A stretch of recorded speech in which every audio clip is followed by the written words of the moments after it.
Today, we're not talking about a white sparkling wine, Carmela. What? And we're not talking about a rosé sparkling wine.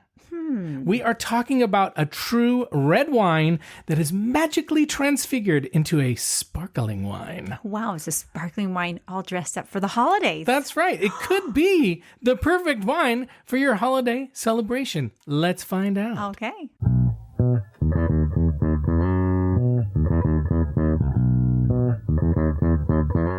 Hello and welcome to the Wine Pair Podcast. I am Joe, your sommelier of a reasonably priced wine, and this is my wife and my wine pairing partner in crime, Carmela. Hi there. And we are the Wine Pair. Whoa. Okay, if you're new to our podcast, here's a quick orientation. Each week, we explore a different wine varietal or blend or style of wine, like Pitpool or Priorat or Sparkling Shiraz, and dive into how to make great wine choices and what makes new and different wines so fun to learn about. And our goal is to help you expand your wine knowledge in a fun way that is understandable and accessible to regular people, not just wine nerds like us.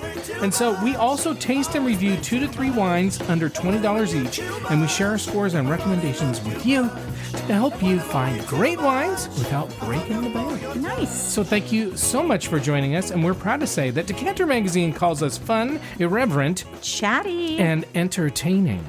Boy, this is a whole new, spin on this. It is on sparkling. No, but just your whole get up, the way you're talking and Wow. moving. Well, you got to keep it interesting. Yeah, I'm finding it very interesting. Good. This is working. Okay, Carmela, it's been a bit of a tradition of ours to do some sparkling wine episodes each year around the holidays. We love a sparkling. We do.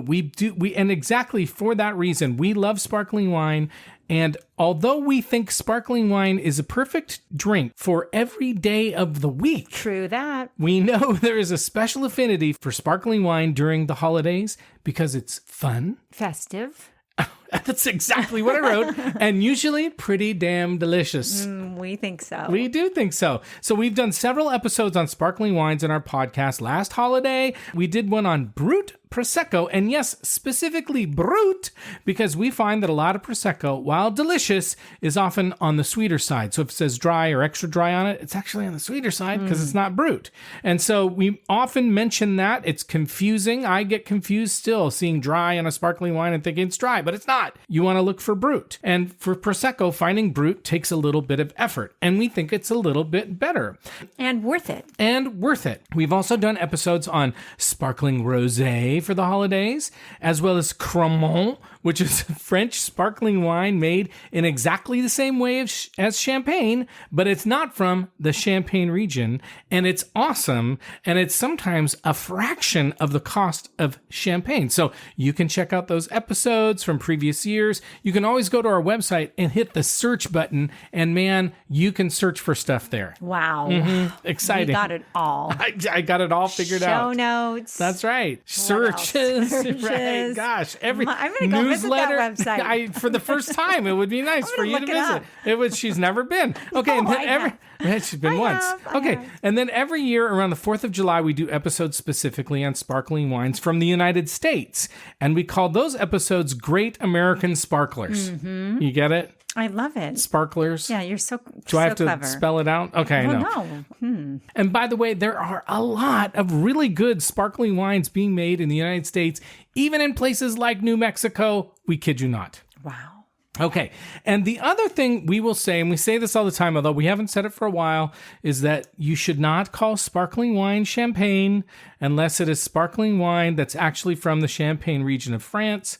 So we're just doing this because we want you to avoid making a classic faux pas, which, by the way, is also a French word. Wow. Along with champagne. Thank you. I'm French. I mean, a lot of people don't know, though. So they don't know there's not even like a faux pas. I agree. But you know what? What we're trying to do is a public service announcement. I get it. So because we want you to avoid ridicule and shame. Oh my gosh. And This embarrassment. is getting so serious It's not now. that serious. No, it isn't. And it's actually, it's an okay mistake to make.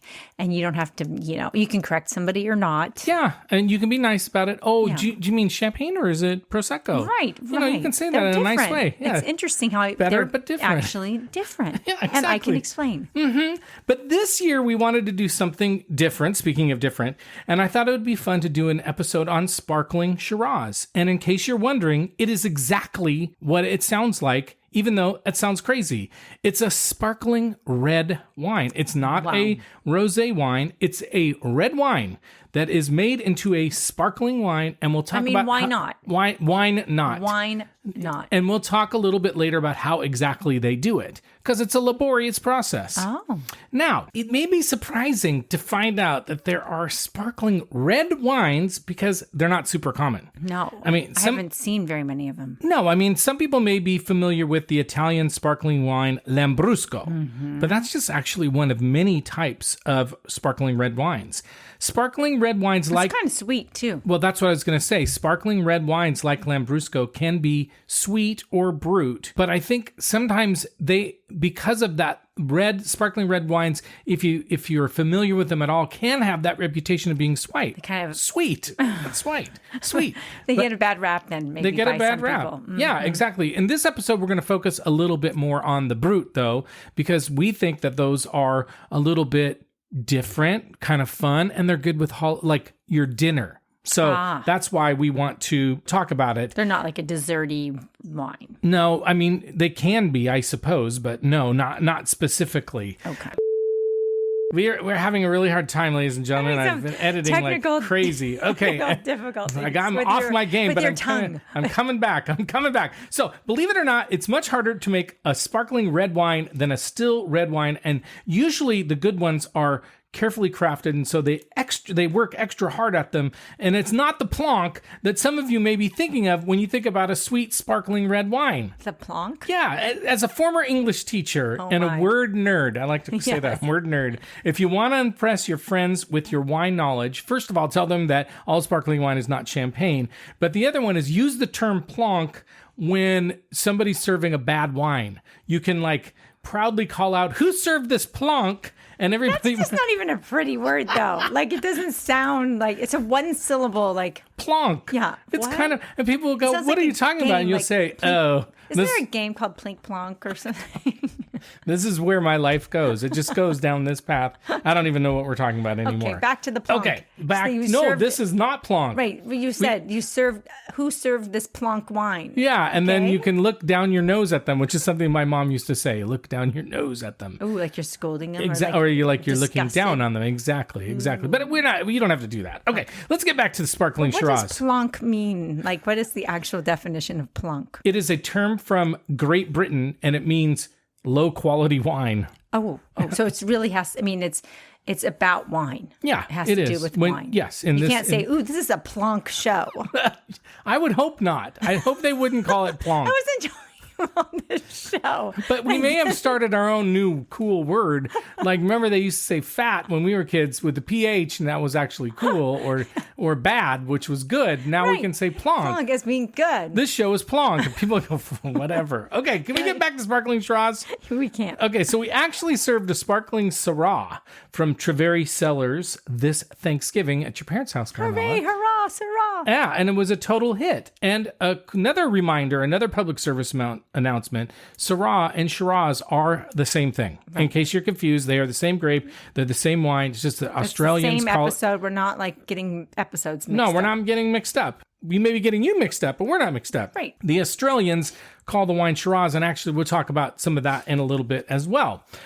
And then we will also know that Sparkling Shiraz is just kind of different from almost any other wine. It's fun, it's festive, but it's also a little bit funky, so you kind of have to be ready and prepared for it. I find it a little bit earthy, so we'll talk about that in a little bit. Okay. So if you want to serve a conversation starter this holiday, you want to impress your friends, we strongly suggest you consider serving a Sparkling Shiraz. We'll tell you more about how it's made so you can impress your friends. We'll tell you more about how you serve it. You should serve it cold, by the way. And we have a couple of Sparkling Shiraz wines from Australia, and they're each made in kind of different styles. And so that's really fun. So we'll let you know if either of those is worth buying and serving this holiday. But first, you got to do our shameless plug. That's right. So thank you for listening to us and for supporting our show. And if you haven't had the chance to do so yet, now is the perfect time to follow or subscribe to our podcast. And thanks to all of you who have done that. And another great way to support us for free is to leave a nice 5-star rating and review wherever you can do that. You can also follow us and see pictures of the wines we're tasting and trying today and weird AI pictures I like to make on Instagram at The Wine Pair Podcast. We're also on Blue Sky as The Wine Pair Podcast, and you can contact us on our website, thewinepairpodcast.com. You can sign up for our email newsletter. I already said that. You can also email me at joe@thewinepairpodcast.com. And if you send us your mailing address, I will send you stickers. Remember, this is something. If you don't know what we're talking about, we're sending them out. We're sending them out. And we want to make content you care about and like. So send us a note and tell us what you like and what you don't like. If there's wines you want us to try or winemaking areas of the world you're curious about, we'll take care of it. So for instance, a shout out to Ricardo from Parma. He's originally from Parma. He DM'd us and he asked if we would consider doing an episode on aromatic dry wine. So I'm going to dig into that for a future episode. And Christine reached out to tell us she's found out that she loves Rosso del Montalcino. And so that is an awesome wine. And so we haven't done it. I can't believe we haven't done it. We're going to do an Italian wine adventure episode on that in a little bit. Nice. And a shout out to Emma, who also reached out to let us know that she was taking her SOM exam this weekend. So don't worry, Emma, you're going to crush it. We are thinking about you. And it's a big deal. That's huge. It's a big deal. And as we do, let us know how it goes. Yeah, and we'll shout you out. Okay, and as we do every week, we'll tell you someone we think you should recommend the Wine Pair podcast to, because that is the best way when you use word of mouth to tell others about the Wine Pair podcast for us to grow listeners. And this week, we want you to recommend us to anyone who wants to show off a little this holiday, or for red wine drinkers who think that sparkling wine is not serious wine, because this episode will change their minds and change their lives. Oh, wow. We haven't finished the episode, honey. Oh, you're right. But I'm already feeling like it's changed my confident. life. This is life-changing. It's changed me. Wow. I mean, he's a changed man. You must see Look him. at me. I've changed my shirt. Thank God. Anyway. I mean, every day, right? At least once a day. Excellent. Okay, Carmela, let's find out once and for all what the this thing called Sparkling Shiraz is. Don't worry, I'll bleep that out. Okay. Sparkling Shiraz, Carmela, is really at its heart an Australian thing. Mm-hmm. And in Australia, the wine was originally called Sparkling Burgundy. And that was until France said, no, you can't do that, when they started to enforce their AOC classifications, which limited the term Burgundy to only wines produced in the Burgundy region of France. And the French, they kind of take away all of our fun. I mean, the champagne thing, right? Like, you can't say champagne because they said you can't do it. And you can't say hold on us. Sparkling Burgundy. What's next? French fries? Oh, no. French dip? No. French onion potato chips? Look, as long as we can keep them, we'll just call them something else. Okay, well, that's what these guys did. Food. Or I don't know. Right. Whatever that means. I don't know. Finger food. I don't know. I like it, though. But let's get back to Sparkling Shiraz, which originally was called Sparkling Burgundy. It's good with French fries. We're going to find out. We're going to find out. Okay. So the origin of the name Sparkling Burgundy came from a dude called Charles Perrault. He was a French winemaker who went to Australia in the 1890s, and he had come to Australia to make champagne or champagne-like wine, but the problem was he couldn't find the classic champagne grapes like Chardonnay or Pinot Noir, so he decided he'd just use what was plentiful and available to him, which was Shiraz.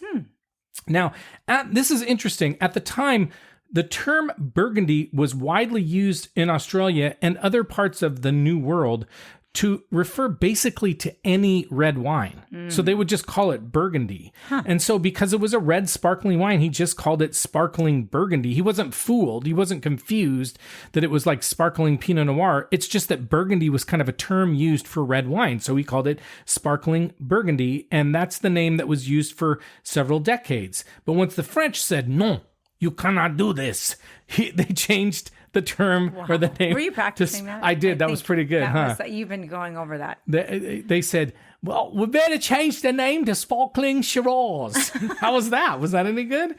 It was great. Honey. Okay, thank you. Now, this Perrault dude may not have been the first person to make Sparkling Shiraz, because evidently there was another dude named Edmond Mazur who's credited with making the first version in 1895. But wait a minute. As usual, somebody else says something different. So Others say it may have been a guy named Auguste d'Argent. So let's just say that the origins are not entirely clear, but it was started around the turn of the 20th century. And like the South Africans last week, the Australians got to get their story straight. True. We don't have time to straighten them out. Right. Now, as I was talking about earlier, it's complicated to make sparkling Shiraz because it's usually made in the traditional champagne style, sometimes called the méthode champenoise or the méthode traditionnelle, but it's a long and complex process. And we have links in our show notes. Did you know we have show notes? Yep. Okay, well. And we have a search box thingamajigger. Nice, very good. Right. And so if some of the links in the show notes will explain the process in more detail, but the simplest way to describe the method is that Shiraz grapes are first fermented in something like stainless steel and then aged in oak barrels. And this creates just a normal red still wine, just normal wine. Okay. So they start with just normal wine. But there's a second fermentation, and that's where the bubbles come from. Okay. So in the second fermentation, the wine is bottled and sugar and yeast are added, and then the wine is capped. And the yeast eats the sugar, which makes carbon dioxide, and the carbon dioxide gets trapped in the wine. And that, my friends, is what makes the bubbles. Love it. So it's natural carbonation. And there are some people who don't like bubbles. I mean, it's unbelievable. It's true. I mean, not just sparkling, like in general, I don't like carbonation. You're so right. I don't know. It's an interesting thing. I just like that your mind went somewhere totally off I was just subject. thinking about I like it. Some people just don't. I think like our daughter might not like bubbles. No, she likes bubbles, like sparkling, but I don't know how that came to mind. But carbonation sometimes is not it's not always for everybody. Thank you, Carmela. Public service announcement from Carmela. Carbonation may not be for everybody, but we are doing an episode on carbonated wine, so maybe we'll keep talking about it. Anyway, now. Okay, now. Okay, I don't know where that went. Where it came from. Okay, can we go back? All right. Okay. All right. So this is what I live with every day. Okay, when the wine is just about back to the wine. Now we're still in this process. They bottled the wine. They're aging it. They put. Okay, when it's just about ready. And remember, Carmela, we actually saw this when we were in Spain when we went to Recorredo, the Cava house. Like this was really cool. We actually saw them do this. The bottles are popped open and they're disgorged to remove the sediment. And then right before adding the cork and the cage, there's a step called dosage. Right. And in the dosage step, most of the time, sweet wine or wine and sugar are added, although you can find zero dosage if you find like a brut nature, or sometimes they'll say a zero dosage brut wine, where they don't add any additional sugar. The amount of time that it takes to make a wine in the champagne style is why it can often be expensive, especially compared to sparkling wines like Prosecco, which are made in a much faster and simpler way. Sparkling Shiraz made in the champagne style can take years to produce. Years. Wow. And even after that, so it takes usually like at least 18 months, sometimes 2 years for them to even cork it and cage it. And then a lot of times, remember we saw this at Recorredo as well. They'll store it for another 3 years or 5 years or 10 years or longer. Your patient pants. Bring your pawns, your patient pawns, as they say in France. In our house. I should also add that unlike a lot of sparkling wines, which are blends of different grapes, Sparkling Shiraz is just Shiraz. It's very rarely blended with anything else.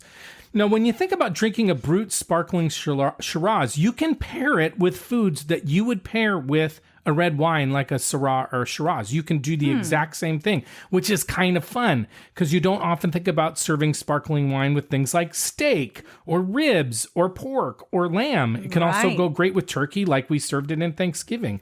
It can also be really good with savory vegetarian dishes and spicy Asian foods. If you do a sweeter sparkling Shiraz, and we have one tonight actually, it's probably going to be either more of a white meat or a spicy food wine. It won't do as well with red meats, although we'll talk about it when we taste it. And it actually may be, if it's sweeter, it may be better before or after dinner. But again, we're going to find out. And what I like about sparkling wines and food, so I think we've talked about this in the past. We often think of sparkling wines as something like celebration, woohoo, or something before dinner or whatever. But I really like to have them during the main meal because I feel like the bubbles are an additional kind of palate cleanser.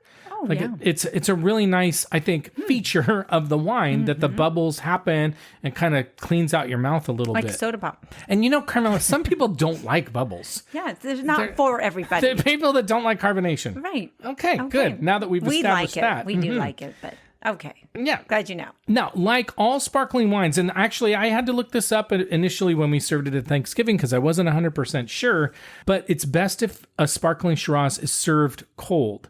So that may be a little bit surprising. I will say, and we've mentioned this before, all wines should be served at lower than room temperature, even red wines. It's actually a mistake to serve a red wine at room temperature. We've talked about this before, but there's the 20-20 rule. Put a red wine in the fridge for 20 minutes before you serve it if you don't have a cellar, or take your white wine or your cold wine out of the fridge for 20 minutes before you serve it so it warms up a little bit.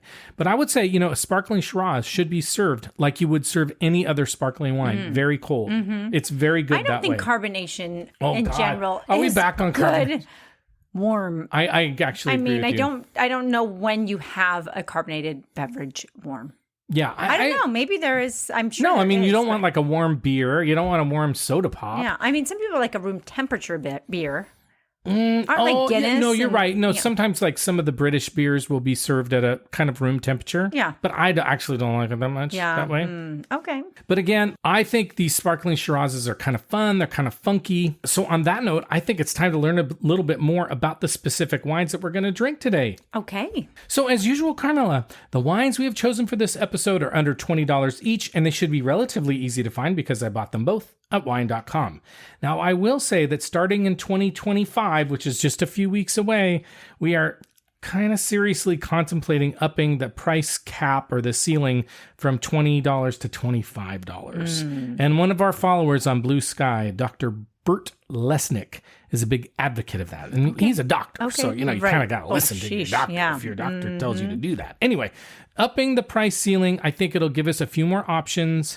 I think we'll be able to find a little bit better wines. Are we going to still, if we find something under 20 Oh, for sure. Okay. It's not like we have to go that high. Right. Just we're going to give ourselves a little bit more leeway to go above 20. So we'll go up to 25. We may even go higher. But I think that will allow us, it's still kind of in the reasonable range. It's not as reasonable, but I think things are getting a little bit more expensive, and it actually will open up a little bit more breadth in the types of wines that we can choose and talk about. So I think it's a good idea. And then back to Sparkling Shiraz. While Sparkling Shiraz or Syrah are not the most common wines, you should be able to find them at any decent-sized wine shop. If you go to your neighborhood wine shop, which you should do, and you talk to the person there, they will get wines for you if they don't already have them.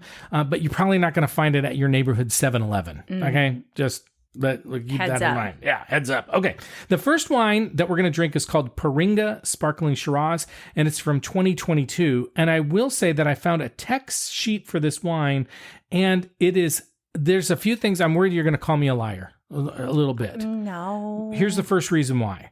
It's not made in the traditional method like champagne. It's actually made in the Charmat method. They talk about it on the text sheet, which is the way Prosecco is made. It's made in a tank. And I was really surprised to find that out because the vast majority of Sparkling Shiraz is actually made in the champagne style. The other thing I found out about this wine from the text sheet is that it's pretty sweet, which I was also surprised by.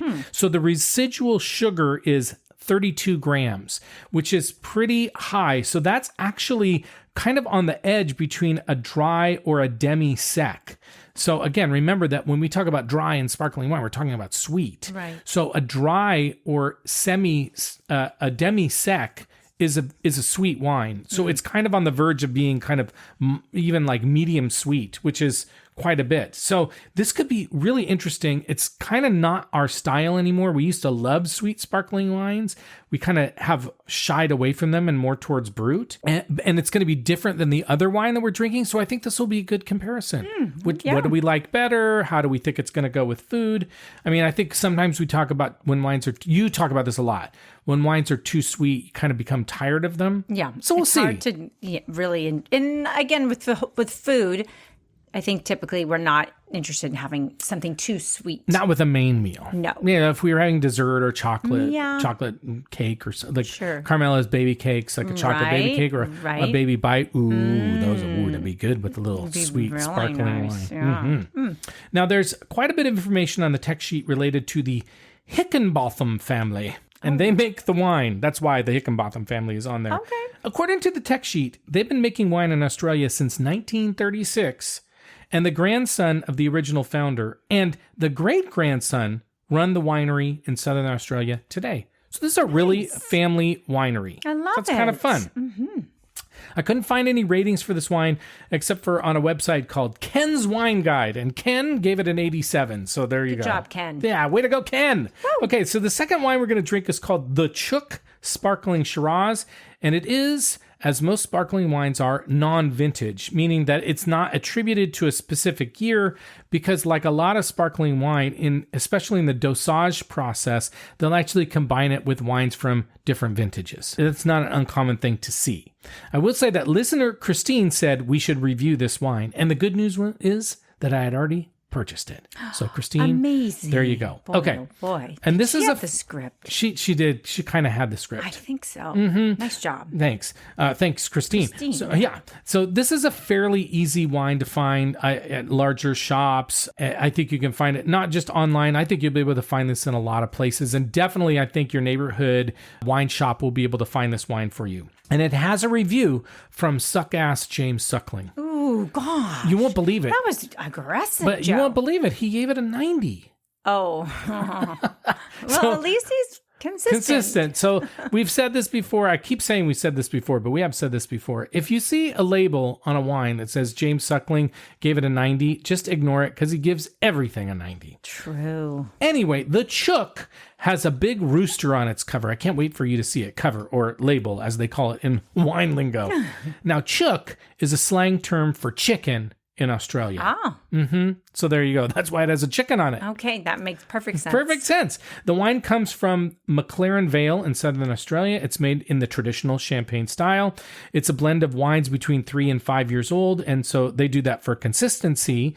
But what's interesting about this wine is that they mature each batch each year in French oak barrels before they blend it with younger Shiraz, which they say makes it a little bit fresher tasting. So this could be interesting. The wine says it's about 13% alcohol, but what I've noticed is that the alcohol percentage changes in different, like when I looked at it in different, wow. Yeah, on the web, sometimes they'll say 14.5. So I think because it's non-vintage, you don't really know which year you're getting because it's not like they keep making it every year, but they don't tell you what year they made it in. Right. So just pay attention to the alcohol content. Remember, lower alcohol tends to be sweeter. And when I mean lower, like below like 11.5 or so. It also says it's vegan friendly, which means they don't use any animal-based products in any part of the process, including fining and filtering.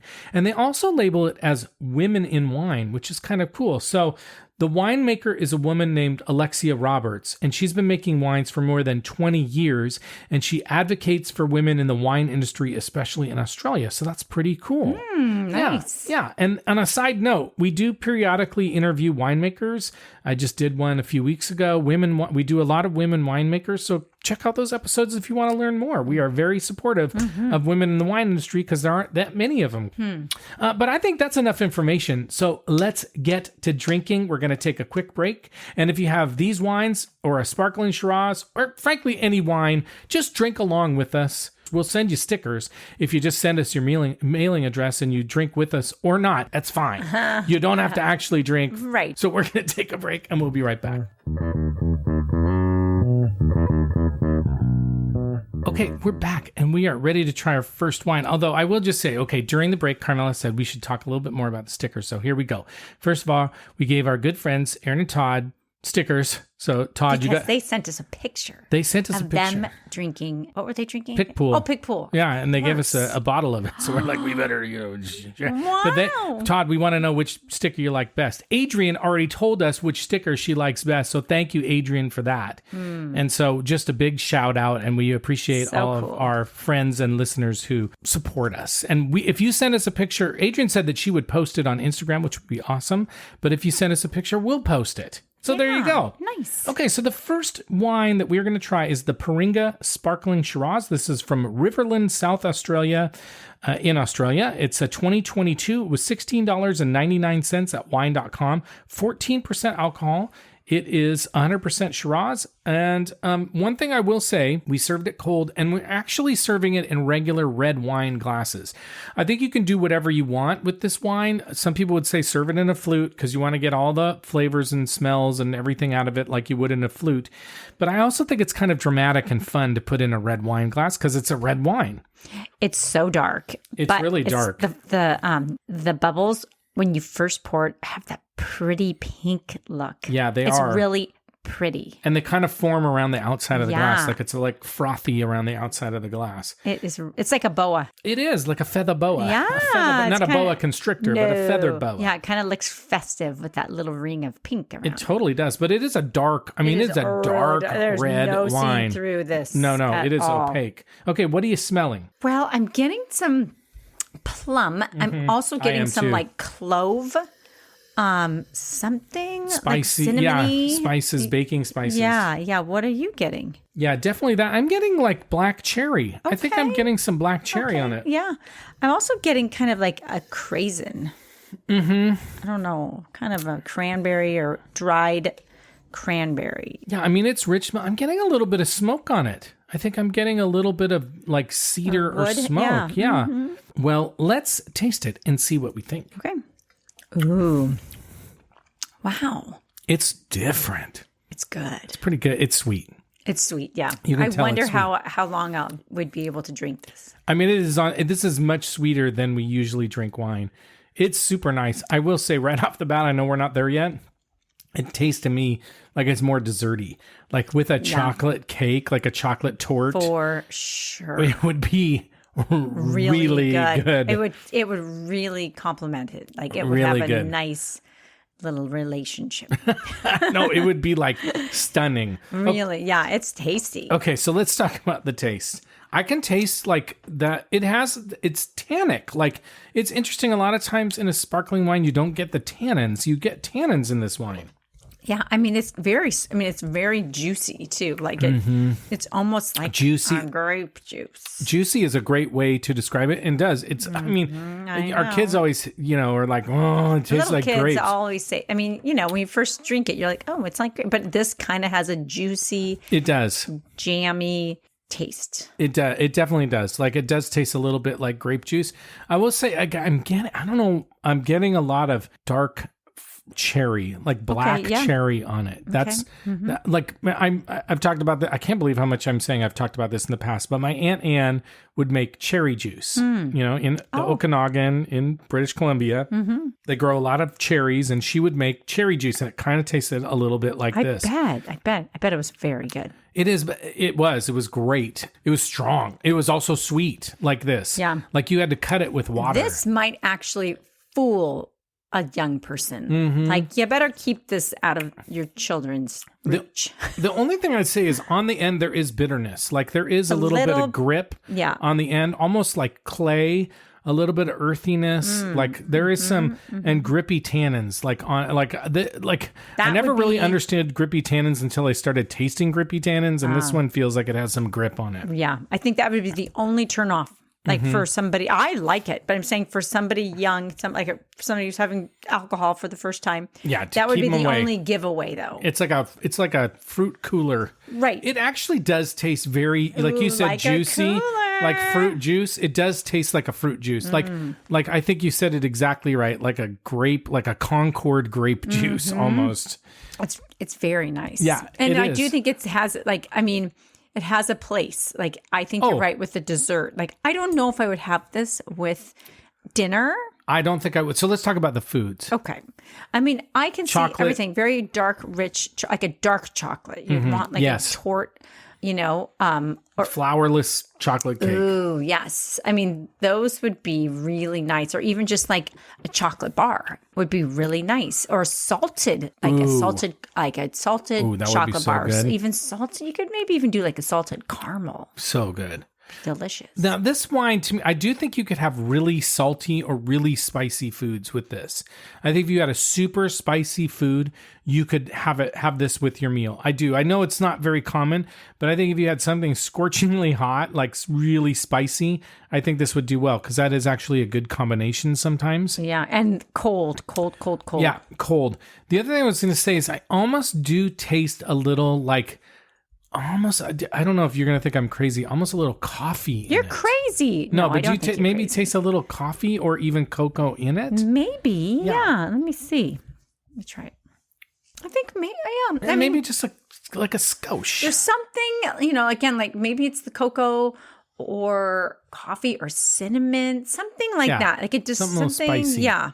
But I could see coffee. That's kind of interesting. Yeah. Well, thanks. Okay, so welcome. I do think though this is a great like New Year's Eve wine. I can't believe it's 14% alcohol. I know it doesn't taste like it. Not It really at doesn't. all, It would knock you out. Like this would be a fun New Year's Eve wine. And this could really, you could go from like having a lot of fun to really like needing a nap. Yeah, to being out of if it. you're not careful. That's right. Well, let's rate this wine. As a reminder on our rating scale, we rate on a scale of 1 to 10. We don't give half points, although together our scores will have a half point in it sometimes. Don't get confused. Only half the time. No, that's not true. 7 and above means we'd buy it. 4 below means we're going to pour it down the sink. 5 or 6 means we're probably going to drink it and we're probably going to finish it, but we're probably not going to buy it.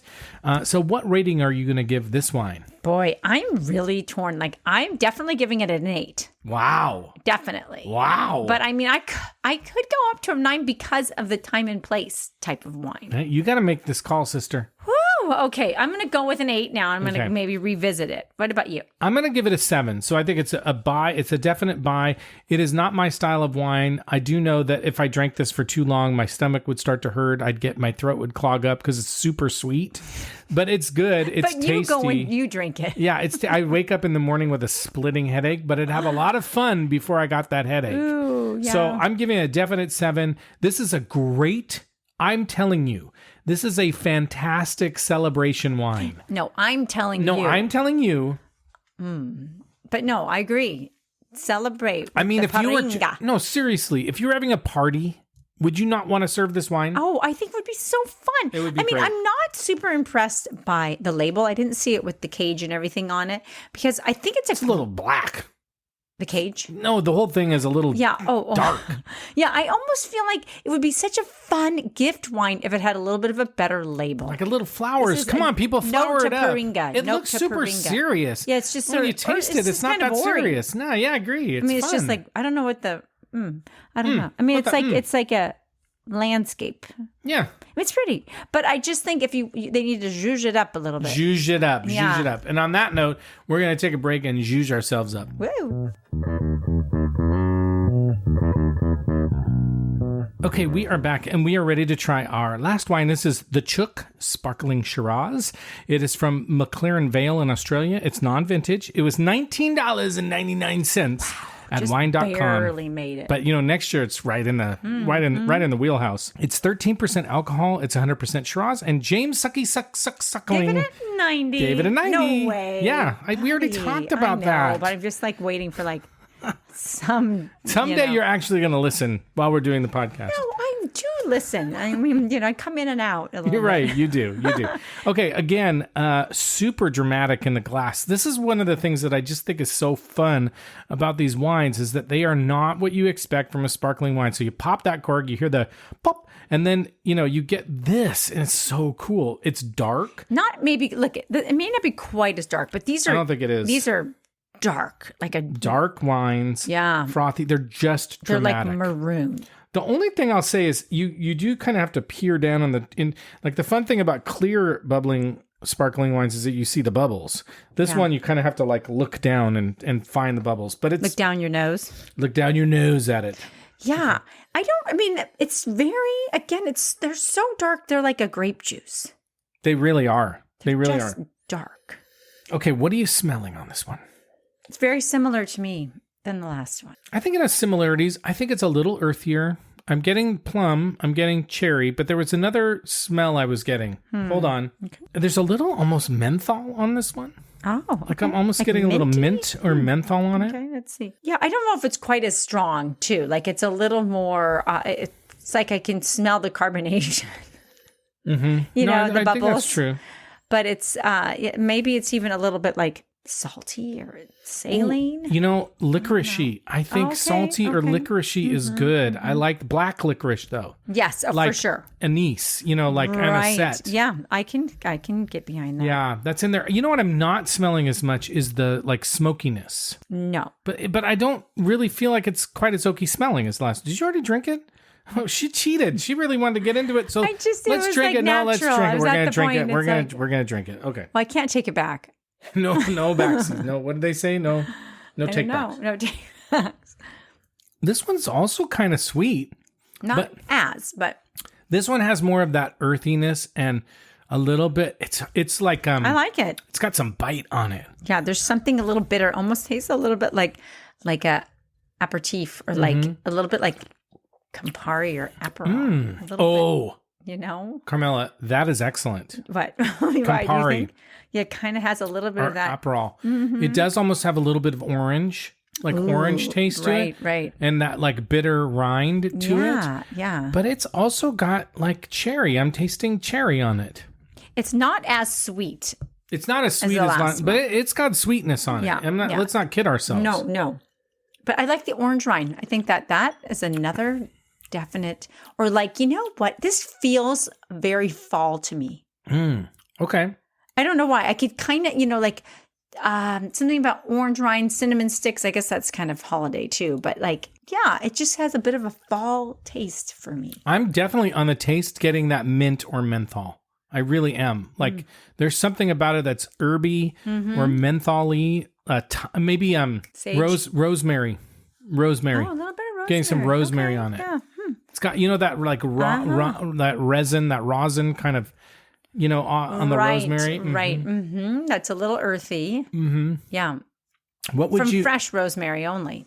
But like Totally, rosemary when it's ground or, if you get it bought in the store, which we never buy it really in the store, but that does have a little bit of a menthol. I agree. So that's what I think kinda it's more hit that rosemary than menthol maybe, but it does have a little mintiness to me.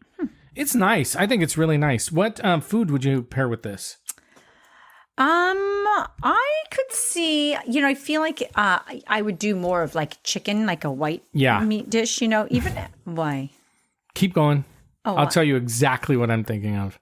Oh, I'm thinking of like a rolled like chicken, stuffed chicken. Not your stuffed sole? Ooh. No, I don't think that would actually go very well. But no, like stuffed chicken or even like a chicken piccata, like with capers, because it's kind of salty and briny too, Yep. I don't know. What are you thinking? Well, first of all, this would be a really good Thanksgiving wine. It's sweeter than the Treveri. It is sweeter than the one that we served.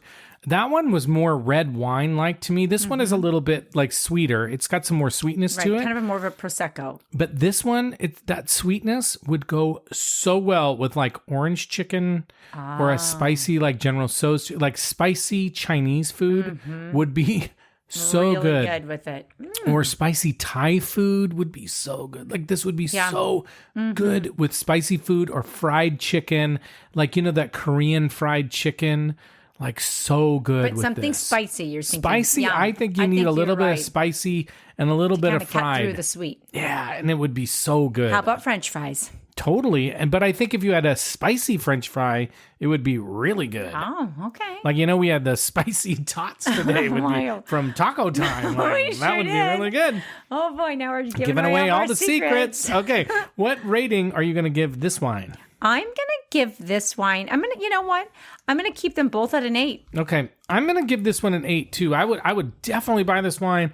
This to me is like, this is a fun wine. You serve this wine, people are going to pay attention. They're going to be really excited about it. They're going to want to taste it.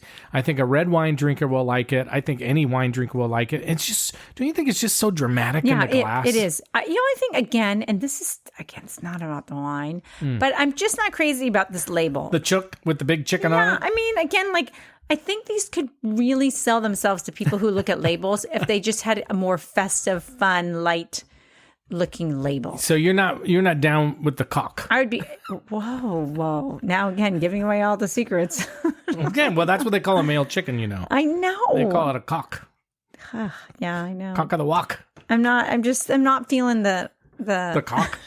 No, the labels. Oh, okay. Okay, Right. that is going Yeah. off. Oof. You're right. Okay. Well, which one of these wines are you finishing tonight? I could have either. Okay, but which one are you finishing tonight? That's tough. I couldn't drink I couldn't drink a lot of it, but I think I will go with the Paringa. I love it. I Really? love it. Why? Because you want the Chook or whatever. Because I like the Chook better. I'm drinking the Chook, but what I feel like is we've been getting a little same in our choices, and I like it when we're a little different. I think it's kind of fun. Well, right. Okay, well, let's talk about the taste profiles expected from Sparkling Shiraz. Okay. The Wine Guide Australia says chocolate, spice, licorice, raspberry, dark berries, and plum. Some other flavors can be raspberry, red currant, roasted plum, blueberry, blackberry, coconut, coffee, cigar box, vanilla. On the Paringa Sparkling Shiraz, the winery says lifted sweet plum with traces of licorice, mulled jam, along with spice, fruits, and dark cherries. We were getting a lot of that. Yeah. Plum and cherries and spice. Succulent creams. That's interesting. With persistent mouth-filling sensation, explosion of earthy black fruits, velvety tannin finish. Ken's Wine Guide. It opens with a bramble and black cherry cola bouquet, which is really good. Cherry cola. I'd never thought about that. Mm-hmm. Yeah. Medium bodied, medium acidity, blend of raspberry, black cherry cola, and black pepper. Some mocha. Detected some hints of mocha. And this sparkler will appeal to younger generation. I think that's true. Boy. Yeah. I mean, not too young. Not too young. The Chook, James Sucky said licorice, tea leaf, meat, and blackberry aromas. Full body, soft and lightly velvety sparkling wine. I'm not excited about drinking my meat. I agree. The International Wine Cellar Australia said sweet red and dark berry flavors are braced by zesty minerality and flesh out with air. Oh, again, I mean just air it out. Juicy, nicely focused cassis and blueberry on the finish. Yeah, blueberry's good. Blueberry's good, but they weren't getting some of that orange. They weren't getting kind of that flavor in it, or the mint, or the herbs, or the. But they were saying a lot of the same things, like juicy and the plum and cherry. I mean, like a lot of, but yeah, that wasn't coming. The through. rosemary was like super clear to me, like minty and rosemary. About bramble. Yeah, but bramble to me is more earthy than it is like minty. Yeah. So anyway, whatever. I liked it. I think Sparkling Shiraz, I would say. Winner. Yeah, Chicken dinner. Chicken Chook cock dinner. I think initially I was like, I'm not so sure about Sparkling Shiraz. Like, ooh, what do we think? But I actually like it. And I think it's fun. I think it's super fun. Do it. Yeah. Don't be afraid of it. I think it's a great time, of the year. I mean, I know I was talking about the second one. It's the most wonderful time of the year. Yeah. And some people don't like carbonation, but I think and they some might people like don't this. like this time of year. But that's a whole nother point. Wow, bummer. You are just bumming me out. No, but I like them both. So there's that. There is that. If you like Carmela, then you'll like this wine. I like this wine. I like Carmela. There you go. Oh, thanks. Okay, here we go. Carmela, it's time for us to go. But before we do, we want to thank you. No pressure. We want to thank you very much for listening to us. And this is a great time to subscribe or follow the podcast and leave a 5-star rating or review. We would love that. We also love to hear from you. Tell us about a wine you want us to taste and review, or region of the wine world you want us to try. So leave a message for us on our website, thewinepairpodcast.com. Send me an email at joe@thewinepairpodcast.com. You can DM us. You can send us messages through Spotify. People do all sorts of stuff to reach out to us, and we love it. We absolutely love it. I respond. Carmela tells me what to say, but I respond to everything, and we really enjoy it. And so with that, we're going to just dictate. She's like, don't say that. That's dumb. No. Say this instead. But with that, we're going to sign off. We want to thank you so much once again. We'll see you next time. And as we say, life is short, so stop drinking shit out of it. Ciao, ciao. Bye-bye. Put another shrimp on the barbie. And the happy ending.